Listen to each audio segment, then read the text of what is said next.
It's the time of the year, Cinemalaya. Usually August to, pero this year October yung festival. This year, dapat sa Ayala by the Bay lang kami manunood kasi yun yung malapit sa area namin. Pero gusto ko kasi mapanood yung open endings. So, sa Shangri-La Plaza kami nanood. First time kong hindi nag-advance purchase ng tickets kasi discounted na daw this year yung mga government employees. And pwede lang siyang i-avail sa mga ticket booth.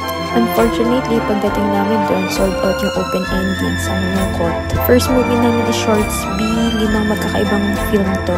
After nun, nag-lunch kami. Buti na lang may food court sa Shang.